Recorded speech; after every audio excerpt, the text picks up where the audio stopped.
Super League Formula Nations Cup 2011. We're in Assen for round one and taking a look at the highlights from qualifying. Drivers go into two groups, Group A and Group B. They fight it out to be one of the top four in those groups and go through to the quarterfinals, the semi-finals and the final to decide who gets pole position.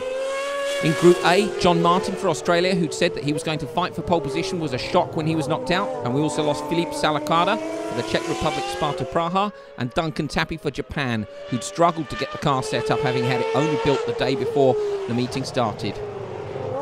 Group B saw a further shock when Craig Dolby, who'd been the runner-up in the championship for the last two seasons, went out when his team mistakenly told him that he was safe, and he was pipped by local driver Jelmer Berman, who went fastest of all. We also lost Ho Pin Tung for China and Maria de Biota for Spain, who ended up in the barriers and lost her front wing with a spin.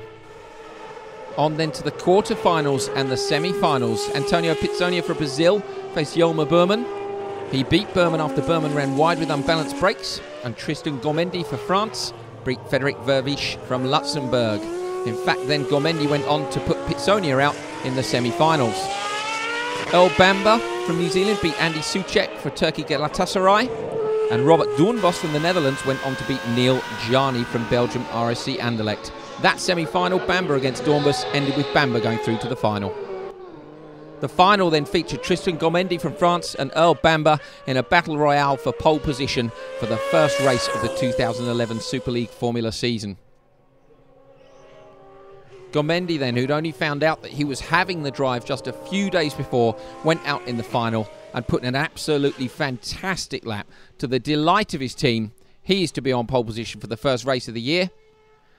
Exhausted from his efforts, waving from the car, emotions were running high around the entire circuit, but particularly for him and for Bamber's team too, who'd put in a lot of effort just to be pipped to that special place at the very front of the grid. So whilst Gomendi sat in his car and got over his emotions, Bamber was celebrating his best ever qualifying position of second place. And we look forward to the battle resuming between those two to see who can become the first victor after the first pole position at this round one of the 2011 Super League Formula Nations Cup.